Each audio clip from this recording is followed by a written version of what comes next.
ओम। सभी बच्चे कैसे हैं? अच्छे हैं, बहुत अच्छे हैं, खुश है ना? अच्छा बच्चों, आप सभी को देखकर अच्छा लग रहा है। अपना प्यारा बाबा कितने कमाल की चीज है ना? कमाल की चीज है या नहीं है ना? नंबर 1 कमाल है। देखो, पूरी कथा दिखाई है। अब निराकार परमात्मा को महाभारत में कैसे दिखाया जाएगा? जरूर कोई ऊंचे से ऊंचा चित्र होगा, है ना? जिस परमात्मा ने जिसको बनाया, जिसके द्वारा कार्य किया, उसी का ही चित्र दिखाया जाएगा। क्योंकि अपना प्यारा बाबा तो क्या कहता है, आप बच्चे गीत गाते हैं ना, सब कुछ करके खुद को छिपाया। हाँ, कमाल की बात है ना? खुद को क्यों छिपाया? क्यों छिपाया आप बताओ, इसका कारण बताओ। पूरा संसार को दिखाया और खुद को छिपाया, बताओ। बड़ा बाबा बड़ा होशियार है। हाँ, सारा संसार रच दिया, और किसने रचा? आज तक सब ढूंढ रहे हैं। बोलते जरूर है भगवान ने बनाया, ईश्वर ने बनाया, प्रभु ने बनाया, है ना? सब बोलते हैं ना। वो आज तक ईश्वर दिखाई दिया ना, प्रभु ना भगवान, कुछ दिखाई नहीं दिया। बस देवी देवताओं को सामने रखा है कि उस परमात्मा ने इनको बनाया। अगर परमात्मा को देखना है तो ऐसा स्वरूप देखो कि भगवान कैसा दिखता होगा, कैसे बोलता होगा।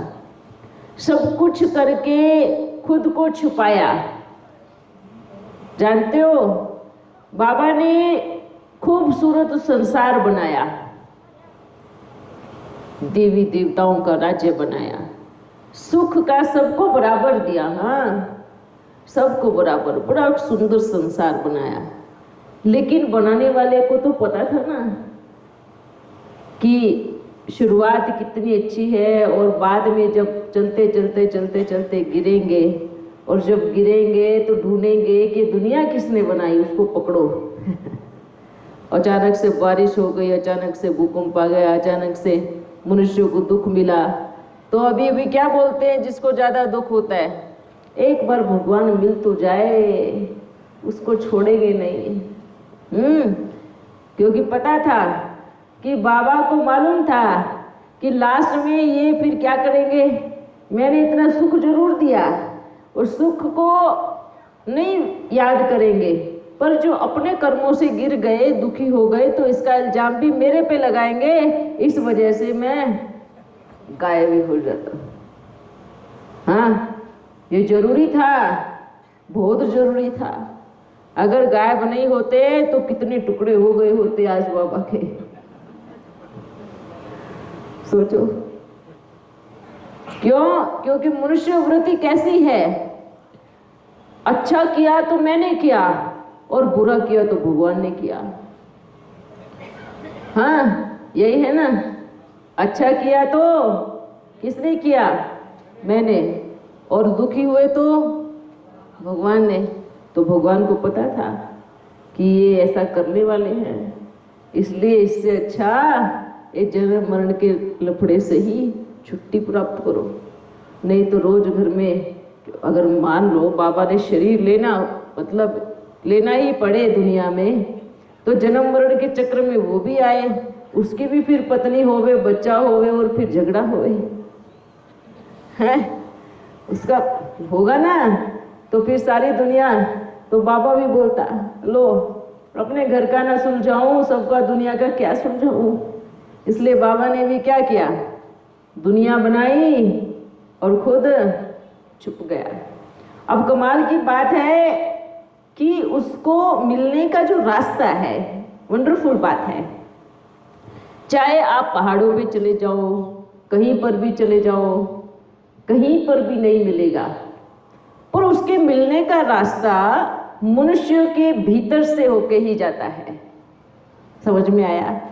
क्योंकि बाबा को पता था ये मनुष्य ऐसा है कि सारी दुनिया में ढूंढ लेगा पर अपने भीतर से जाने के रास्ते से नहीं ढूंढ पाएगा मेरे को।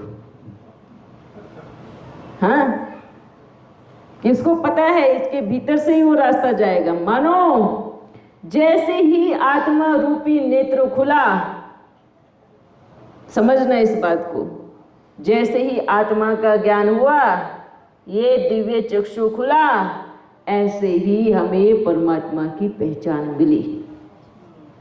और जब आत्मा का नेत्र खुल जाता है तो सब कुछ झूठा नजर आता है, व्यर्थ नजर आता है, मिथ्या नजर आता है।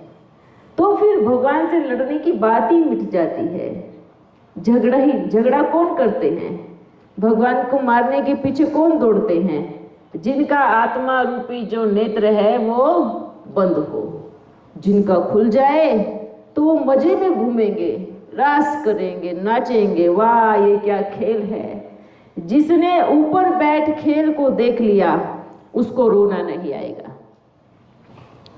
तो ये क्या देखना है? इस सृष्टि के खेल को देखना है। जैसे ही आत्मा का ज्ञान मिला, जैसे ही आत्मा का ज्ञान मिला, ऐसे मानो आत्मा परमात्मा से जुड़ गई हो, आत्मा परमात्मा से मिल रही हो, ऐसे आत्मा का ज्ञान मिलता ही। पर उसके बाद भी बच्चे इतने आलसी हो जाते हैं, इतने बेपरवाह हो जाते हैं। अब जैसे मानो बाबा मिलते हैं, मिलते हैं, अब पुराना ज्ञान दिमाग में घुसा हुआ है वो नहीं निकलता ना। तो नहीं निकलता तो नया कैसे बैठेगा? नया तब ही होगा ना जब पुराने को साफ किया जाएगा। आपने आज तक इतने वेद शास्त्र कंठ किए, अध्ययन किए, सब कुछ किया, उसमें क्या दिखाई दिया? क्या उसमें सब सत्य है? क्या उसमें सब कुछ सच लिखा हुआ है? वो शास्त्र परमात्मा ने नहीं लिखे, वो शास्त्र मनुष्य आत्माओं ने लिखे, जो आप जैसी आत्माएं थी, जिनका थोड़ा सा चक्षु खुला और उन्होंने आत्मा का ज्ञान लिख दिया तो वो शास्त्र बन गए। वो भगवान ने नहीं लिखे, उनको बस आत्मा का ज्ञान मिला और हमने क्या सोचा कि वही सत्य है। ऐसे तो अनेक आत्माओं का दिव्य चक्षु खुला था, पर लेकिन परमात्मा तक नहीं पहुंच पाए, वहीं पर रुक गए। जो परमात्मा तक नहीं पहुंच पाए उन्होंने क्या बोल दिया कि सब में ही भगवान है, भगवान सर्वव्यापी है, परमात्मा कण कण में है, सब में भगवान है। अब कण कण की बात कहाँ से आई? अब कण कण की बात आई कहाँ से? मानो किसी की नजरों में बस गया हो बाबा, तो उसको कण भी देखेगा तो दिखेगा वाह मेरा बाबा है। हर किसी में देखेगा, छवि दिखने लगे। मानो चश्मा काला पहना तो सबकी शक्लियां काली दिखाई देंगी, सारा संसार काला नजर आएगा। हैं, यही है ना। चश्मा हरा पहना तो सारा संसार हरा नजर आएगा, तो लाल पहना तो लाल नजर आएगा।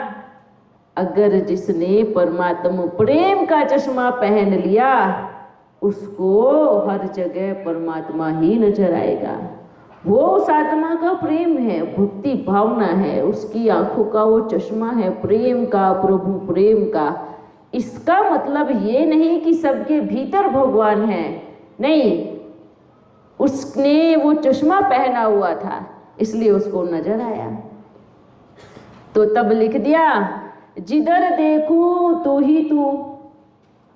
तो बच्चों ने समझा जिधर देखूं माना कुत्ते को देखूं, ना बिल्ली को देखूं, ना गधे घोड़े को देखूं, ना कण कण को देखूं, तो सब में तू ही तू।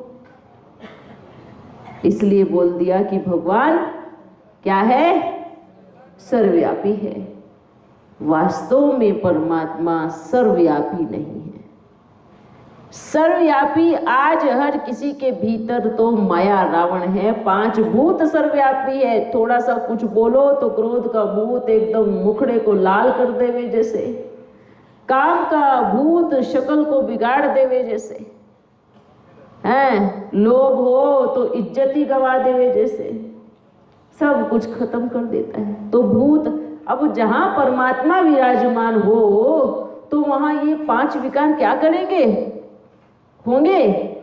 कहते हैं ना, जहां पाप है वहां बाप नहीं, और जहां बाप है वहां पाप नहीं। अब अगर हर किसी आत्मा में 5 विकार है तो परमात्मा कहां से आएगा?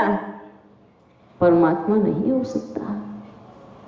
हर किसी के भीतर 5 विकार व्यापक है, 5 विकार सर्वव्यापी है, बाकी परमात्मा सर्वव्यापी नहीं है। अगर परमात्मा सर्वव्यापी होता, सोच के देखना, तो क्या कहते सभी, इसमें उसमें सब में भगवान। ऐसे ना, कुत्ते में बिल्ली में, तो क्या बोलते, जब भी कोई दुख होता है या भगवान को करते हैं, ऊपर वाले को याद करो। क्या बोलते हैं? ऊपर वाले को याद करो। कभी कहा तेरे भीतर जो बैठा है उसको याद करो, या उसके भीतर जो बैठा है उसको याद करो, या कभी कहा कि नीचे वाले को याद करो? नहीं ना। क्या कहा? ऊपर वाले को याद करो। यही कहा ना, यही कहा ना। तो मानो परमात्मा ऊपर विराजमान है, इसलिए परमात्मा को कहते हैं, इसलिए कहा, बोलते हैं ना, एक ओंकार सतनाम काल मूरत करता पुरुष निर्भय निर्वैर। जो निर्भय हो, जिसको मौत का भय ना हो, जो निर्वैर हो, जिसको किसी के साथ बैर ना हो। हाँ, एक ओंकार, एक जिसका नाम हो, एक परमात्मा, तो सर्वव्यापी कैसे हो सकता है? अगर परमात्मा सर्वव्यापी हो तो हर मनुष्य को किसी न किसी से बैर है, तो फिर परमात्मा वैर करेगा? नहीं ना। हाँ, तो परम पिता परमात्मा हर किसी के भीतर विराजमान नहीं है, आत्मा विराजमान है। परमात्मा की संतान और आत्मा के भीतर वर्तमान समय में कहेंगे, सतयुग की बात नहीं, वर्तमान समय में हर किसी के भीतर 5 विकार व्याप है। माया जिसको कहेंगे, रावण जिसको कहेंगे। आज सभी बच्चे धन को माया कहते हैं। किसको? धन को। वास्तव में धन माया नहीं है, धन से किए हुए कर्म, वो जो पाप कर्म है वो माया का रूप बनता है। ठीक है बच्चों, तो अपने आप को देखना है कि मेरे में अब कहाँ तक कमी है, क्या मैं जैसा बाबा मुझे बनाना चाहता है मैं ऐसा बन गया हूँ, बन गया हूँ? नहीं बना हूँ ना। बनने की कोशिश करना, ऐसा ना हो 2 साल के बाद भी ऐसे थे, आज भी ऐसे हो, 10 साल पहले भी ऐसे ही थे, आज भी ऐसे ही हो, कोई परिवर्तन ही ना आया हो। तो सबसे ज़्यादा पनिशमेंट फिर किसको मिलेगी? इसको याद रखना। हाँ, परिवर्तन नहीं करेंगे तो क्या होगा? क्या होगा? जिसने परिवर्तन नहीं किया वो बाप की दिल से परे हो जाएगा। हाँ, तो परिवर्तन के पर्वत के अंदर आ जाओ, नहीं तो बार बहुत भयानक बाढ़ आने वाली है, सबको उलट पुलट करके ले जाएगी। हाँ, समझ में आ रहा है ना? जो पर्वत के नीचे था, जैसे कि दिखाते हैं ना कि गोवर्धन पर्वत के नीचे जो आया वो क्या हुआ? वो विनाश की आंधी से बच गया है। तो छोटी सी बात भी बच्चे बाबा की नहीं मानते कभी कभी, तो है ना, नहीं मानते ना। हाँ, सोच के देखो, मानते हैं? मानते हैं? नहीं मानते। तो इसका मतलब क्या?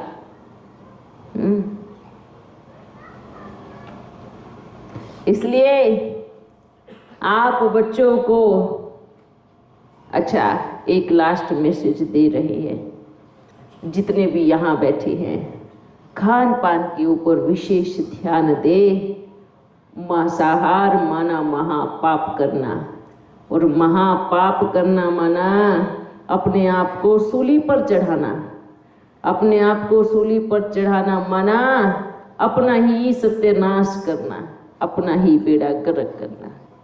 तो मांसाहार महापाप। बच्चे इस विशेष बात पे ध्यान रखो। बाप आए हैं आप सबका कल्याण करने के लिए, कल्याणकारी बाप आए हैं। कल को आप में से कोई उल्हाना नहीं देगा बाप को कि बाबा आप तो आए नहीं, आपने हमें मैसेज दिया नहीं, आपने हमें बताया नहीं कि ये मांसाहार क्यों पाप कर्म है। किसी भी जीव को मार के खाना, किसी की भी हत्या करना, ये महापाप के लाइन में आता है। हिंसा, हिंसा, जो हिंसा करते हैं, तो हिंसा भी कैसे? अपने स्वाद के लिए, अपनी जीभ के टेस्ट के लिए जो दूसरे जीव जंतुओं को मार के खाते हैं वो महापापी कहलाते हैं। आज भी समय है, अगर आज से बदल गए तो जीवन बदल जाएगा। अगर नहीं परिवर्तन किया तो समय इतना भयानक आने वाला है जिसका रूप हम देख नहीं पाएंगे। बच्चे, आपने खुद का तो नुकसान किया ही किया है, और आप बच्चे फिर अपने नन्हे मुन्ने बच्चों को भी सिखाते हैं मछली खाओ, मांस खाओ, अंडा खाओ, ये खाओ, वो खाओ। खुद तो गए पाताल में, अपने बच्चों को भी घसीट रहे हैं। आज देखो आप बच्चे, कितने सारे बच्चे ऐसे आते हैं, हमारे बच्चों को बीमारी है, हमारे बच्चों को फलानी कैंसर है, हमारे बच्चों को डायबिटीज़ है, हमारे बच्चों का हार्ट प्रॉब्लम है, हमारे। ये क्यों हो रहा है? ये क्यों हो रहा है? ये अपने ही कर्मों का परिणाम है। और आपको लगता है कि हम कोई पाप नहीं करते। कल को आपका बच्चा इतनी बड़ी बीमारी से ग्रसित हो जाएगा और आप उस पर इतना धन लगाएंगे, बिल्कुल कंगाल कर देगा। तो क्यों हम इतना बड़ा पाप कर्म करें? किस लिए हम अपने बच्चों को गलत रास्ता दें? इसलिए जो आप करेंगे वही आपके बच्चे करेंगे। अगर इसको आपको लगता है नहीं नहीं ये तो अच्छी चीज़ है, ये बुरी चीज़ नहीं है, तो याद रखना कि हिसाब देने के लिए भी समय नज़दीक आ रहा है। फिर चाहे कितना भगवान को याद करना, कितना चिल्लाना, हे भगवान बचाओ बचाओ, कोई बचाने आने वाला नहीं है। अगर बचना है तो आज से बदलना सीखो। ये कीड़े मकोड़े, ये सब चीज़ें आपके खाने की चीज़ नहीं है। ये आपके लिए नहीं बना, आपके लिए तो घास फूस बना है, आपके लिए तो जंगल की सब्जियां बनी हैं, आपके लिए तो वनस्पति बनी है, वो आपके खाने के योग्य है। कीड़े मकोड़े कोई आपके खाने के योग्य है? भेड़ बकरियां क्या खाने के योग्य है? वो तो परमात्मा की रचना है। अगर उस रचना को खाओगे तो रचयिता छोड़ेगा नहीं, याद रखना। अगर उसकी रचना को खाएंगे तो रचयिता किसी को नहीं छोड़ेगा। अगर प्रकृति की रचना को खाएंगे तो ये प्रकृति किसी को छोड़ेगी नहीं, ये याद रखना। कोई भी नहीं बच सकता। मालूम है ना, जब इतनी भयानक आंधी तूफान, इतनी भयानक बाढ़ या भूकंप आता है, वो प्रकृति का क्रोध है। प्रकृति का क्रोध है वो, जो सभी के घरों को तहस नहस कर देता है, क्योंकि हमने प्रकृति को तकलीफ दी है, उसके बच्चों को मार के खाते हैं। तो प्रकृति का महाविकराल रूप अगर नहीं देखना चाहते तो ये बाप वार्निंग दे रहे हैं कि अपने आप को परिवर्तन कर लो, नहीं तो समय बड़ा भयानक आने वाला है। फिर नहीं कहना कि हमें किसी ने रास्ता नहीं दिखाया, हमें पता ही नहीं था कि इसको खाना है और इसको नहीं खाना है। हम जानते ही नहीं थे इसको करना चाहिए या नहीं करना चाहिए। तो मांसाहार के लिए बाप यही कहेगा कि ये जो खान पान है क्या आपके बच्चों से बढ़कर है?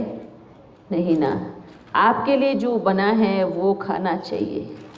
अच्छा बच्चों, फिर मिलेंगे।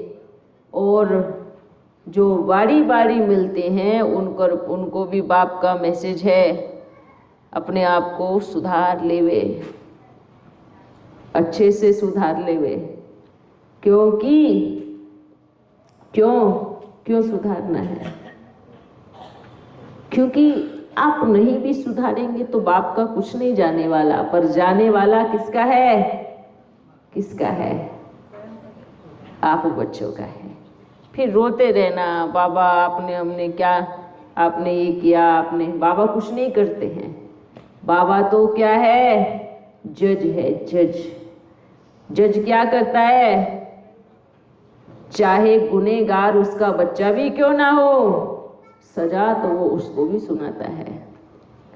हाँ, फिर कटघरे में खड़े होकर के देखना नहीं कि जज मेरा पिता है। उस समय जज आपका पिता नहीं है, उस समय वो सिर्फ जज है। और जज को चाहे जो सजा सार्वजनिक होगी वही उसके बच्चे के लिए होगी, बल्कि उसके बच्चे को तो ज़्यादा मिलेगी। जज का बेटा है, नियम कायदे कानून नहीं पढ़े, जानता नहीं था इसको ये करने से पाप होता है। तो आपको अपनी सूक्ष्म चेकिंग करनी है। ये नहीं सोचना बाबा हमारा खान पान तो अच्छा है ना, हम तो ये सब चीज़ें नहीं खाते ना। अरे वो तो एक दूसरी बात है, वो आपकी लाइन में ही नहीं है, आपकी लाइन ही अलग है।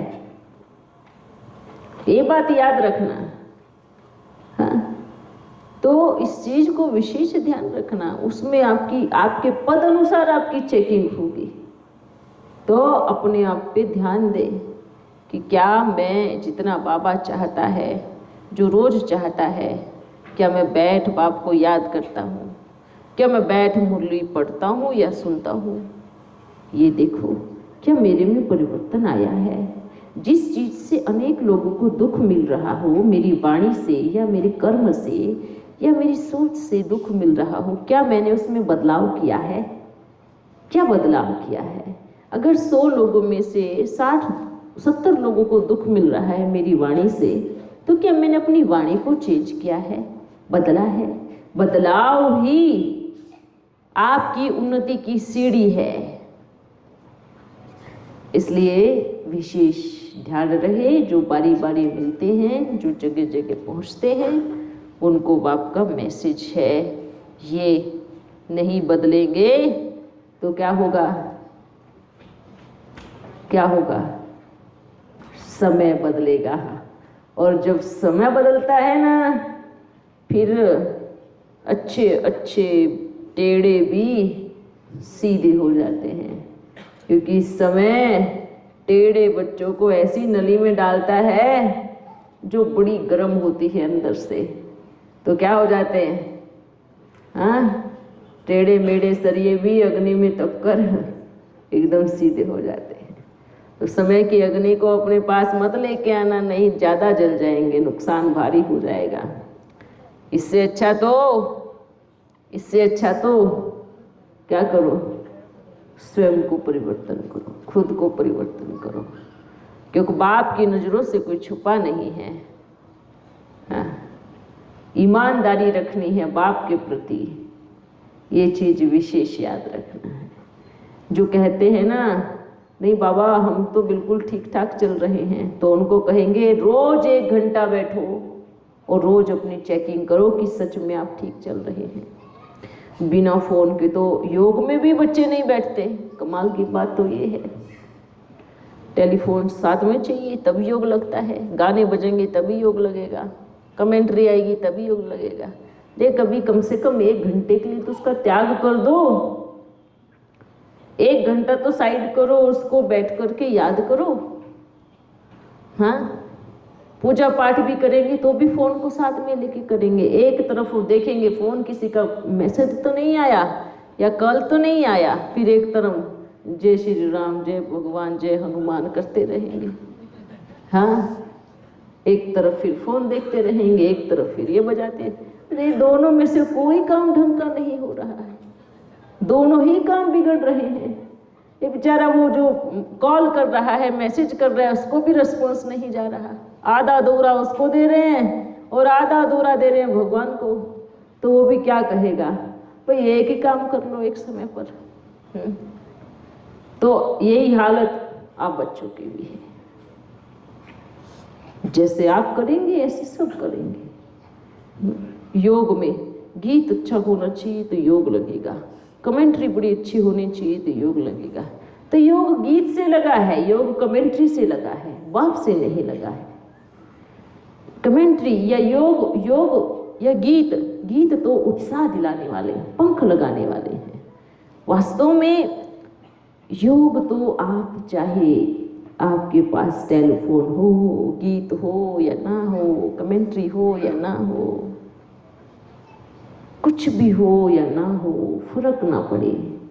योग अर्थात याद तो ऐसी स्थिति है कि आप बैठे हो, बस मग्न हो रहे हो, सामने बड़े सुंदर पेड़ पौधे हैं, वो है या नहीं है उसका भी प्रभाव नहीं, बस मुझे याद है, बस मेरी हर पल में बाप समाया हुआ है, मेरी हर घड़ी में याद। तुरंत घंटी बजेगी, अच्छा योग भी टूट जाता है। कमाल की बात है कि बाप से इम्पोर्टेंट वो घंटी हो गई जो बजी है। सबसे पहले घंटी की आवाज़ सुनेंगे। 1 घंटा तो फोन को साइलेंट कर दो, पूरी तरह से शांत हो जाना चाहिए, पर कोई योग नहीं है। अरे कहाँ पास होंगे। ये सभी के लिए मैसेज है, ये मेजॉरिटी के लिए जो रोज बाप को सुनते भी हैं, चाहे मधुबन में बैठे हैं, चाहे सेंटर में बैठे हैं, चाहे जगह जगह बाबा मिलन करने पहुंच जाते हैं, चाहे घर में बैठे हैं, चाहे कहीं पर भी बैठे हैं। याद रखना, जब ये टेलीफोन का नेटवर्क खत्म हो जाएगा तब पागलों वाली स्थिति ना हो जाए। ये भी याद रखना कि अब फोन के बिना चैन नहीं, और फिर फोन नहीं होगा तो स्थिति कैसी होगी। 1 घंटा टिक पाएंगे, याद रखना। फिर वहाँ से निकलेंगे 108 मन के, वाह कैसे छट के आएंगे, हमें नशा होगा। अभी आप देख लो, आपके पास चांस है। अगर हुए तो अच्छी बात है, नहीं हुए तो बुरी बात फिर हमारे लिए नहीं, फिर ये आपके लिए बुरी बात हो जाएगी, क्योंकि हमारे लिए बुरी बात नहीं है। क्योंकि बाप को तो पता है ना, उस समय वो समय अपने आप ही 1 मण के गोला के सामने रख देगा। चांस है आपको, ये मत सोचना कि मैं कर रहा हूं ना, ये मुझे चांस मिला है और मैं उसको कंप्लीट करूंगा। बाबा का जो बाबा ने मेरे को सेवा दी है, जो बाबा ने मुझे लक्ष्य दिया है, उसको मैं करके रहूंगा। अपने आप को अभिमान में ना लेके आए कि ये मैं कर रहा हूं, ये मैंने किया है ना, इसको ये सोचना है ये मुझे मौका मिला है, चांस मिला है, और इस चांस को मैं गवाऊंगा नहीं। ठीक है? अच्छा बच्चों, बाप दादा बड़े खुश हैं। खुश किस बात से हैं कि हमारा बाबा कमाल करके गया, इतनी कमाल करके गया। हे माधव, हाँ कहो क्या? हे माधव, आप मेरे साथ है तो डरने की क्या बात है। हाँ, वाह वाह वाह। माधव माना मन को मोह लेने वाला, पूरा समर्पण बुद्धि। तो आज वो माधव आया था जो इतना प्यार करता है। अरे जिसकी रथ की डोर उसके हाथ में आ जाए तो दिशा भटकने का सवाल ही नहीं पैदा होता कि मेरी दिशा कहाँ है और किस ओर मुझे जाना है। बस बैठ जाओ रथ में और दे दो अपनी पूरी बागडोर उस माधव के हाथ में, आपको आपकी मंजिल तक जरूर लेके जाएगा। ठीक है? ओके। ओ अच्छा, आप बच्चे अपनी मंजिल से ज़्यादा दूर नहीं हैं, है ना। अभी हम चलते हैं, फिर मिलेंगे। ठीक है बच्चों, उदास क्यों हो? उदास माना दास, उदास, ऊ के पीछे क्या लगता है? दास। तो क्या आप दास हो? दास हो? नहीं। कौन हो? खुश नसीब। खुश के पीछे क्या लगता है? नसीब। मतलब जो खुश रहता है उसका नसीब बड़ा ऊंचा होता है। हाँ, और जिसके पीछे दास लगता है ऊ दास। तो क्या बन गए? हाँ, क्या बन गए? दास। अब ये मत सोचना कि किसी के नाम के पीछे दास लगता है, उल्टा नहीं सोचना। बच्चे बड़े उल्टे तरीके से बुद्धि को पकड़ लेते। नाम के पीछे दास की बात नहीं है। किसके पीछे? आपकी जो शिकिल है, आपकी जो अंतर आत्मा की सूरत है, उसके पीछे उदास, उसके पीछे दास लग गया, माना क्या हो गया? हाँ, क्या हो गया? गायब। नसीब गायब, है ना। क्या बन गया? नसीब गायब। और जिसको बोलते हैं खुश नसीब, जो खुश होता है, जो खुश होता है उसका नसीब बड़ा ऊंचा होता है। तो क्या आप खुश हो? जो बाबा बार बार पूछते हैं, क्या आप खुश हो? तो बच्चे शिकायत करते हैं, बाबा क्या बार बार पूछते हो क्या आप खुश हो? अरे खुश हो तभी तो साथ में चलेंगे ना सतयुग में। अगर खुश नहीं होंगे तो साथ में कैसे चलेंगे? तो खुश नसीबदार बनेंगे जो खुश होंगे, नसीब बड़ा ऊंचा होगा। ठीक है, तो कौन है अभी आप? बोलो, थोड़ा बोलो। खुश नसीब है। हम सभी बहुत खुश नसीब हैं, जिसको हमें क्या मिला है? हमें क्या मिला है? हमारी बाग दौड़ संभालने वाला माधव मिला है। वाह, माधव कितना प्यारा शब्द है। हाँ, बाबा ने ये शब्द भी बोला है, क्योंकि सब भटके हुए हैं, इधर उधर घूम रहे हैं। जैसे बाबा ने बोला ना, क्या क्या बोला? लुढ़कते हुए मटके, है ना। एक कभी इधर जाएगा, कभी इधर जाएगा, इधर जाएगा, घूमता ही रहेगा मटका। पानी भी नहीं टिकेगा उसमें। तो जो लुढ़कते हुए मटके हैं ना, वो सारे मटके अपने नीचे निश्चय का स्टैंड लगा लो, नहीं तो क्या होगा? लुढ़कते रहेंगे और किसी की प्यास भी नहीं बुझाएंगे, स्थिर नहीं होंगे और कोई पसंद भी नहीं करेगा। तो निश्चय का स्टैंड जिसने लगा लिया, हाँ, वही निश्चय बुद्धि बच्चा बना। और उसी के साथ फिर वो जो स्टैंड है ना, जो स्टैंड है नीचे, मन वो माधव ही है, वो पकड़ के रखता है पूरे मटके को। अब देखो कि क्या हम निश्चय बुद्धि है? निश्चय बुद्धि की निशानी है, मेरा बाबा है तो है। भले कुछ भी मन में कोई कुछ भी सुनाए, कुछ भी बोले, कुछ भी कहे, कितना भी मन को ऊट पटांग करने की कोशिश करे, कितना भी बुद्धि को नीचे उतारने की कोशिश करे, मेरा निश्चय नहीं डोल सकता। इसलिए बार बार किसका उदाहरण देते हैं बाबा? गणपति। वास्तव में वो गणपति नहीं है, वो गणपति है, जो अपने माँ बाप के प्रति निश्चय से गढ़ जाए, वो गणपति है। इसलिए सबसे ज्यादा पूजा किसकी होती है? गणपति की। सारे शुभ कार्य की शुरुआत कहाँ से होती है? हाँ, क्यों? क्योंकि वो एकदम निश्चय बुद्धि, अपने माँ बाप के प्रति एकदम वफादार, आज्ञाकारी। गणपति गढ़ गया, गणपति गढ़ गया। और हाँ, अंगद की निशानी। तो कार्तिक कार लेके चला तो गया, पर फिर घूम के वहीं आ गया। हाँ, समझ में आ रहा है?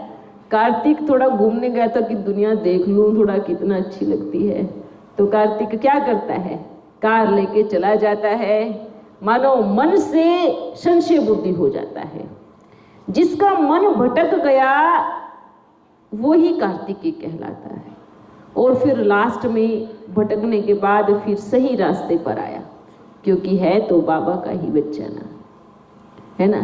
तो जो बाप का के पास आने के बाद भी भटक जाते हैं, ना वो कार्तिका है ना वो गणेश है, वो दोनों में से कुछ नहीं है। कम से कम कार्तिक भटक भटक के आ तो गया, बैठ तो गया, पर लेकिन जो आने के बाद भी फिर भटकने के लिए चला जाए, वो दोनों में से कुछ नहीं है। ना वो कार्तिक की लाइन में है ना वो गणपति की लाइन में है, वो कुछ है ही नहीं। तो क्या करना है? क्या करना है? बस गड़ जाना है।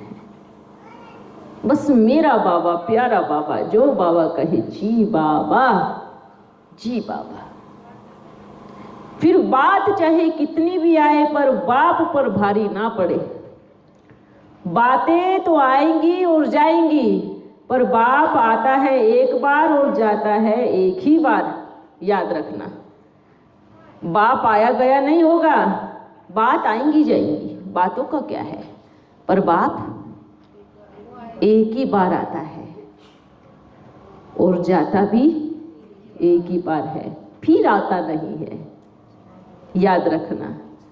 हाँ, समझ में आ रहा है? और बात तो 84 जन्म तक चलेंगी, वो आएंगी जाएंगी, जन्म लेंगे छोड़ेंगे।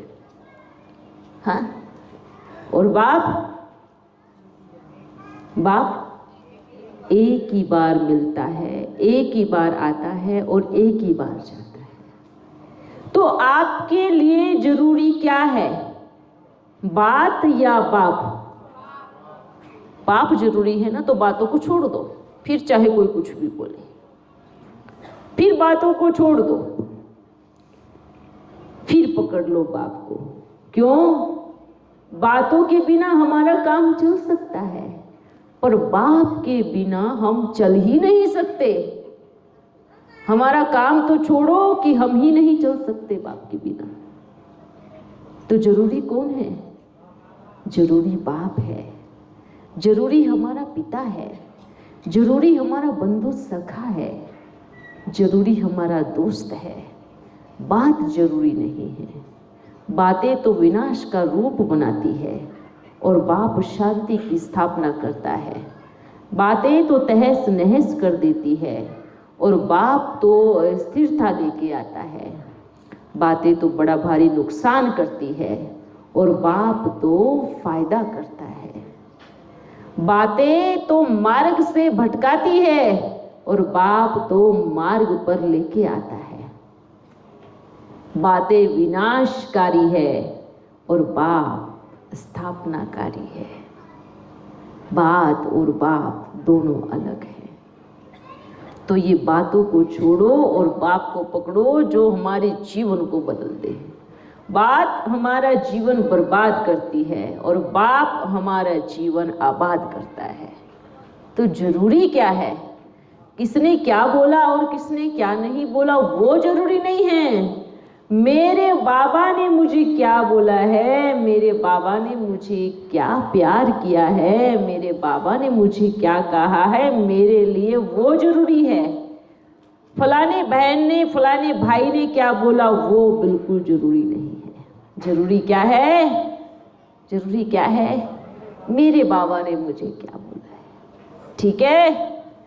अच्छा बच्चों, हम चलते हैं, फिर मिलेंगे।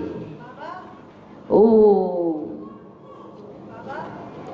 हाँ, एक वाणी में आया था कि दुर्गति वालों की ना मूल वतन में जगह मिलती है ये जगह। अच्छा, तो अच्छा, हाँ बैठो, बहुत अच्छी बात है।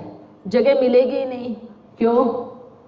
क्योंकि दुर्गति वाली आत्माएं सतयुग में जाती ही नहीं है। दुर्गति आत्माएं परम धाम में टिकती नहीं है।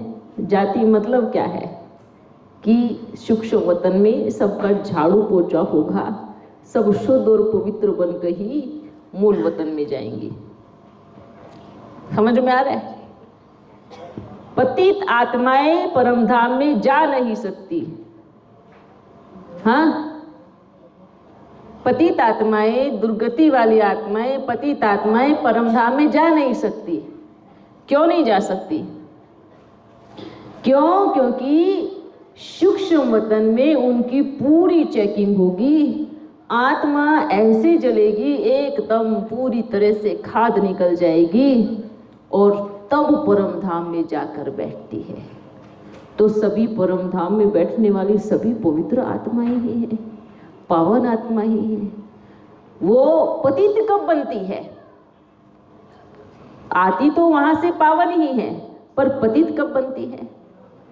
पतित कब बनती है? जब इस संसार में आती है। फर्क इतना हो जाता है, जो देवी देवताएं धर्म की आत्माएं हैं वो बाप के बहुत नजदीक रहती हैं। समझ में आया? वो बाप की पूरी तरह से नजदीक रहती हैं, बस कुछ फिर दूर रहती है। जैसे कि अभी बाबा सबको मैसेज पहुंचा रहा है, बच्चे ये बदलो, ये करो, ऐसे करो। अब जिसने कर लिया और बन गए विजय, वो कहाँ जाएगा? वो कहाँ जाएगा? वो वतन में सबसे नजदीक जाएगा। ठीक है, वो पवित्र बन गया क्योंकि उसने यही बदला है अपने आप को। समझ में आया आपको? उसने अपने आप को यहीं पर बदला है, उसने अपने आप को इसी दुनिया में पवित्र बनाया है। तब वो गया ऊपर परम धाम में, नजदीक में। और जो वहाँ मूल वतन में बाप के दूर आत्माएं रहती है, उनको समय बदलता है। समझ में आ रहा है? और जिनको समय बदलता है वो फिर समय के अनुसार दूर तने में जाके रहती है, और जो खुद को बदलती है वो बाप के नजदीक जाके रहती है। और जिनको समय बदलता है वो दूर हो जाती है, क्योंकि उसने अपने आप पे मेहनत ही नहीं की। उन्होंने अपने आप को जो होगा देखा जाएगा, जब करेंगे कर लेंगे, जब होगा। उनको जो बदलता है तो पनिशमेंट, सजा और समय बदलता है। और 108, 8, 16,108 वो खुद पर मेहनत करके बदलती है, तो वो बाप के नजदीक जाती है। आपको समझ में आ रहा है? बाबा ने इसमें कोई पक्षपात नहीं किया कि परम धाम में देवी देवताओं की आत्माओं को नजदीक क्यों रखा और द्वापर युग की आत्माओं को दूर क्यों रखा। इसमें हर एक आत्मा ने अपना ही नुकसान किया है। अब जब बाबा सबको मैसेज पहुंचा रहे हैं, सही गलत का मार्ग दिखा रहे हैं, जो अपने आप को अभी बदल रहा है वो ऑटोमेटिकली बाप के नजदीक जाएगा, और जिनको समय बदलेगा वो ऑटोमेटिकली बाप से दूर हो जाएंगे।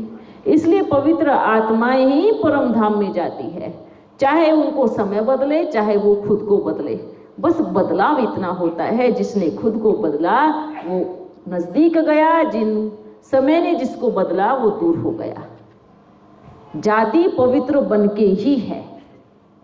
हाँ हाँ, अच्छा अभी चले, क्योंकि हमारे पास तो इतना है कि आपका ख़त्म नहीं होगा, चाहे 4 रोज बैठे रहे, ना हमें भूख लगेगी ना प्यास लगेगी, पर आप बच्चे यहीं सो जाएंगे। इसलिए हम सोचते हैं हम क्यों अपनी इंसल्ट करें, हम चुपचाप चले ही जाते हैं। हाँ, अब आप हमारे सामने सो जाएंगे तो हमें अच्छा थोड़ी लगेगा। हम आए हैं और बच्चे झुटके मुटके मार रहे हैं, और बच्चे थोड़ा सा बाहर निकल के कुछ खा करके आ जा रहे हैं। इससे अच्छा तो हम चले ही जाते हैं। हाँ, तो अच्छी बात है, जाने में ही फ़ायदा है। क्योंकि नींद आ रही है तो बाबा को पहुंचा रहे, अरे बाबा हो गया, अरे बस अब जाओ, इतना समय हो गया बैठे, कोई हमारी कैपेसिटी थोड़ी है इतनी देर कौन बैठ सकता है भला।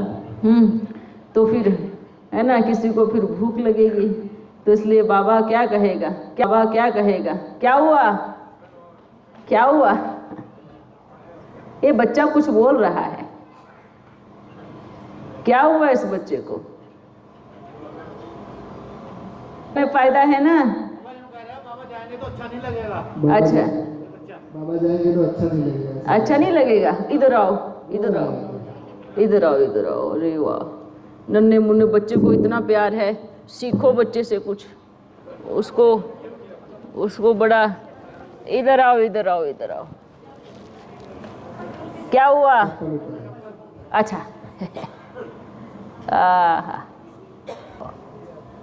क्या हुआ? आपको अच्छा नहीं लगेगा? हम जाएंगे तो आपको अच्छा नहीं लगेगा? अच्छा, क्यों? क्यों अच्छा नहीं लगेगा? मेरी नानी जैसे दिखते। अच्छा, आपकी नानी जैसे दिखते हैं। ये आपके लिए, ठीक है? ये सोचना है आपकी नानी की तरफ से गुलदस्ता आया है। हाँ, रोना नहीं है, रोना नहीं। वाह, बहुत प्यारा बच्चा है। देखो, किसी ने देखा ना, बंधु तुम्ही, सखा तुम्ही और नानी भी तुम्ही, नाना भी तुम। बैठ जाओ, बैठ जाओ। इनको टोली खिलाना। बड़ा प्यारा बच्चा है, देखो। अच्छा बच्चों, ये किसी का प्यार अलग अलग तरीके से है। उसको नानी दिखाई दी है ना, किसी को माँ दिखाई देता है, किसी को पिता दिखाई देता है। अच्छा है। अच्छा बच्चों, अब हम चलते हैं, फिर मिलेंगे। ओ, सर्व संबंध एक से। हाँ, चाहे नानी बनाओ, चाहे नाना, चाहे दादा बनाओ, चाहे दादी, चाहे बाप बनाओ, चाहे माँ, चाहे कुछ भी बनाओ। बाप सब कुछ बनने के लिए तैयार है, बस आप प्यार तो करो। हाँ, देखो, आपसे अच्छा तो वो छोटा बच्चा है, या आप मेरी नानी जैसे दिखते हो। हाँ, वंडरफुल बात है। पर प्यार तो बाप से है ना, भले दिखता कैसा भी है। अच्छा, ओ